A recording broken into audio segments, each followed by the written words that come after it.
প্রিয় ষষ্ঠ শ্রেণীর শিক্ষার্থীরা, আমরা আজকে তোমাদের অনুপাত অধ্যায় অর্থাৎ 2.1 অনুশীলনীর তৃতীয় পাঠের ক্লাসটা করছি।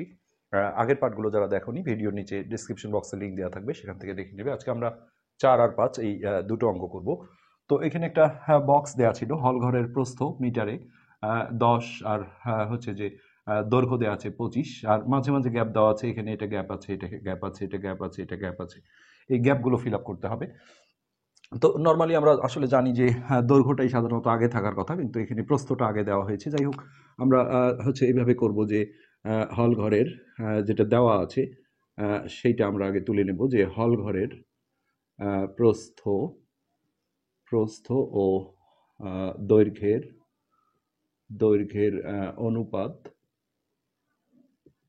অনুপাত হচ্ছে 2:5। তো সিরিয়ালি অনুপাতে যেহেতু সিরিয়াল থাকে, তো এটা হলো প্রস্থ আর এটা হলো দৈর্ঘ্য। তো এটা যেহেতু করাই আছে, এটা আমরা দেখব না। আর এইখানে এই গ্যাপটা আমরা ফিল আপ করতে গেলে দৈর্ঘ্যটা দেখব যে 50 আছে, সো এটা হলো দৈর্ঘ্য। তো এটাকে 50 আনতে গেলে কি করা লাগে দেখো, 10 দিয়ে গুণ করা লাগে। তো একে যদি আমরা 10 দিয়ে গুণ করি, একেও আমরা 10 দিয়ে গুণ করব। সো একে 2 গুণন 10, আর এইখানে 5 গুণন 10, আর গুণনের সময় তোমরা যে কোনো একটা আগে লিখতে পারো। তো এটা হবে 10 দুগুণে 20, আর এটা 5 10 50। তো দৈর্ঘ্যটা যখনই 50 হয়ে গেল, এই যে দৈর্ঘ্যের ঘরে 50 আছে, তাহলে প্রথমটা হলো প্রস্থ, অর্থাৎ 20 হবে আমাদের এই শূন্যস্থানের উত্তর। আমরা এই জিনিসটা আবার শুদ্ধি পরীক্ষাও করে দেখতে পারবো। এখানে বলা ছিল যে প্রস্থ আর দৈর্ঘ্যের অনুপাত 2:2:5। তো 20:50 আমরা যদি লিখি এইভাবে, 20:50, তো অনুপাতকে আমরা হচ্ছে লঘিষ্ঠ যদি করি, একই সংখ্যা দিয়ে ভাগ করা, অর্থাৎ 10 দিয়ে যদি দুই পাশে ভাগ করি, এটা 2 হয় আর এটা 5 হয়, তাহলে এই যে 2:5 চলে আসছে। এইভাবেই আমরা সবগুলো বক্স ফিল আপ করে ফেলবো। নেক্সট আমরা এই অনুপাতটা দিয়ে আবার এই বক্সটা ফিল আপ করবো। যে এইখানে আমরা দেখছি যে হচ্ছে যে এইখানে বক্স দেওয়া আছে, কিন্তু এইখানে প্রস্থের মানটা দেওয়া আছে। আগেরটা যেমন দৈর্ঘ্য দেওয়া ছিল, এখন প্রস্থটা দেওয়া আছে 40। তো প্রস্থ হচ্ছে প্রথমটা, তাহলে এখানে 40 আনতে গেলে 20 দিয়ে গুণ করা লাগছে। তো আমরা একেও যদি 20 দিয়ে গুণ করি, যেটি করব দুটো রাশিকেই করতে হবে। একেও যদি আমরা 20 দিয়ে গুণ করি 20, সেক্ষেত্রে এটা 10 দুগুণে, সরি, এখানে আমাদের 40 আনতে হবে, আমরা একটু ভুল করছি। তো এখানে প্রস্থ দেওয়া আছে 40, তো প্রস্থ এই জায়গাটায় 40 আনতে গেলে 20 দিয়ে গুণ করতে হচ্ছে। 2 গুণন, ঠিকই ছিল বোধ হয়, না? 2 গুণন 20 ইস টু হচ্ছে 5 গুণন 20। তাহলে এটা 20 দুগুণে 40, এটা মিলে গেল প্রস্থটা। এই যে প্রথমটা প্রস্থ ছিল, আর এটা 5 20 100। সো দৈর্ঘ্যের ঘরে আমরা এই দৈর্ঘ্যের ঘরে এটা 100 বসিয়ে দিলেই এটা হয়ে গেল। নেক্সট আমরা আরও দুটো বক্স রয়েছে, এই একইভাবেই আমরা ফিল আপ করবো। সেক্ষেত্রে এইখানে আমরা দেখছি যে এই বক্সে দৈর্ঘ্যটা দেওয়া আছে 200।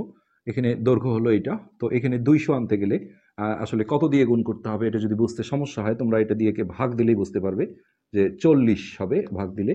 তার মানে হচ্ছে 40 দিয়ে গুণ করতে হবে, 2 গুণন 40, আর এইখানে হবে 5 গুণন 40।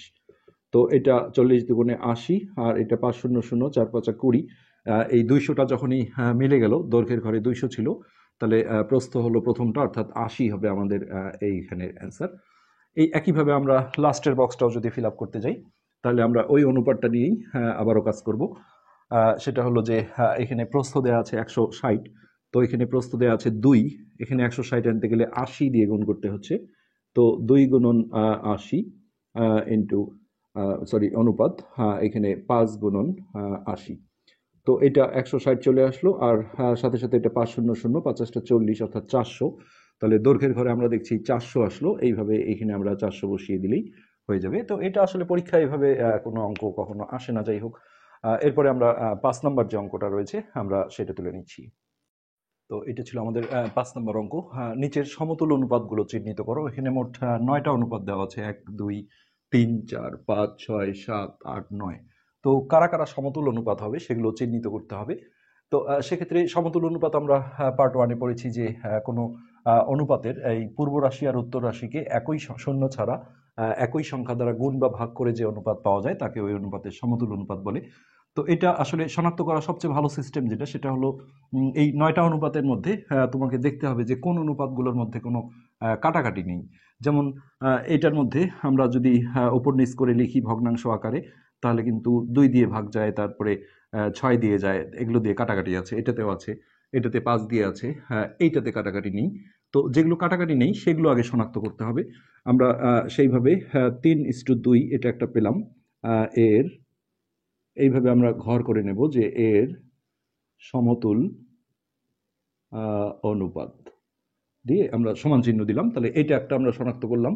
এখানে কিন্তু 3 দিয়ে কাটাকাটি আছে, এটা আমরা নেব না, এইটার কোনো কাটাকাটি নেই।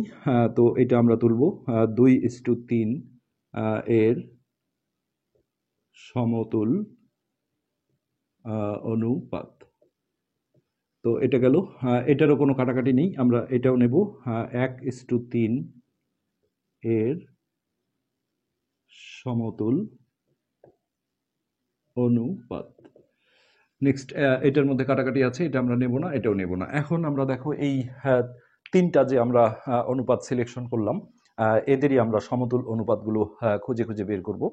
তো সেক্ষেত্রে আমরা এইটা যদি দেখি যে এটা এই তিনটার মধ্যে আসলে কার সমতুল অনুপাত। হ্যাঁ, তো সেক্ষেত্রে এখানে একটা একটা করে যদি আমরা চেক করি যে 3কে দেখো 4 দিয়ে গুণ করলে এটা হয় 3 4 12, কিন্তু একেও 4 দিয়ে গুণ দিতে হবে, 4 দুগুণে 8 হওয়া উচিত ছিল, তাহলে এটা এর না। তো একইভাবে আমরা যদি এইটা থেকে দেখি যে একে 6 দিয়ে গুণ করলে এটা হয়, আর একেও 6 দিয়ে গুণ করলে 3 6 18 হয়, তাহলে অবশ্যই এটা এর কিন্তু সমতুল অনুপাত, অর্থাৎ 12:18। এইটা আমরা এইভাবে সেমিকোলন দিয়ে এগুলো আলাদা করা ছিল, তো এটা আমরা দাগ দিয়ে রাখলাম যে এটা আমাদের হয়ে গেল। এরপর আমরা এইটা যদি দেখি যে এটা কার সমতুল অনুপাত, তো এইখানে আছে হলো 3, তাহলে একে 2 দিয়ে গুণ করলে এটা হয় 6, কিন্তু একে 2 দিয়ে গুণ করলে এটা হয় না, তাহলে এর সমতুল এটা না। যদি এইটা দেখি তাহলে একে 3 দিয়ে গুণ করলে এটা হয় 3 দুগুণে 6, একে 3 দিয়ে গুণ করলে 9 18 হয় না, তাহলে এরও না। তাহলে নিশ্চয়ই এর হবে। দেখি, একে 6 দিয়ে গুণ করলে এটা হয়, 6 একে 6, একে 6 দিয়ে গুণ করলে 3 6 18 হয়, তাহলে এই অনুপাতটা 6 যে 18 ছিল, হ্যাঁ, এটা হলো এই অনুপাতটার সমতুল অনুপাত। এইভাবেই গেস করতে হবে।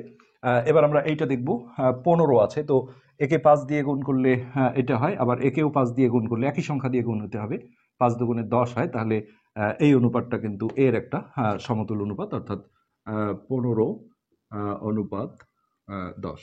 এটা হয়ে গেল। আর এগুলো তো আমরা নেবই না, এগুলো এখানে নেওয়া হয়েছে। এখন এইটা যদি আমরা দেখি যে এখানে যেহেতু 6 আছে, তাহলে একে 2 দিয়ে গুণ করলে 6 হয়, কিন্তু একে 2 দিয়ে গুণ করলে 4 হয়, ওখানে যেহেতু 9 আছে তাহলে এটা হবে না। তো এটা যদি যাই, একে 3 দিয়ে গুণ করলে 3 দুগুণে 6 হয়, আর একে 3 দিয়ে গুণ করলে 9 হয়, এটা তাহলে এরই সমতুল অনুপাত, অর্থাৎ 6:9। এটা হয়ে গেল। এটা আমরা আর এই দুটো দেখবো না, এটা এখানে আছে। এইটা যদি আমরা দেখি যে কার সমতুল অনুপাত, তাহলে সেক্ষেত্রে এইটাকে আমরা যদি দেখি যে একে 2 দিয়ে গুণ করলে এটা হয়, একে 2 দিয়ে গুণ করলে এই 6 হয়, তাহলে এটা এর সমতুল অনুপাত, অর্থাৎ 2:6। এটা হয়ে গেল। আর এইটা কার সমতুল অনুপাত, এটা ওই একইভাবে আমরা গেস করব যে এখানে 12 আছে যেহেতু, তাহলে একে 4 দিয়ে গুণ করলে 3 4 12 হয়, আর একে 4 দিয়ে গুণ করলে 4 দুগুণে 8 হয়, যেটাতে মিলবে একই সংখ্যা দিয়ে গুণ করে, সেটাই হচ্ছে যে তার সমতুল অনুপাত হবে, অর্থাৎ 12:8। তো এমসিকিউ গুলোতে এইভাবে আসবে না, যে কোনো একটা ভগ্নাংশ দিয়ে বলবে যে সমতুল অনুপাত নিচের কোনটি, তখন কিন্তু আসলে এত জটিলতা হবে না। তো এইভাবেই এই অঙ্কটা আসলে সলভ করতে হবে। আমরা আজকের পার্টের ক্লাস আসলে এখানে শেষ করছি। পরবর্তী পার্টে আমরা তোমাদের বাকি যে অঙ্কগুলো রয়েছে ধারাবাহিকভাবে আমরা সেগুলো শেষ করবো ইনশাল্লাহ। যারা চ্যানেলটা সাবস্ক্রাইব করনি, রিকোয়েস্ট করবো সাবস্ক্রাইব করতে। ধন্যবাদ।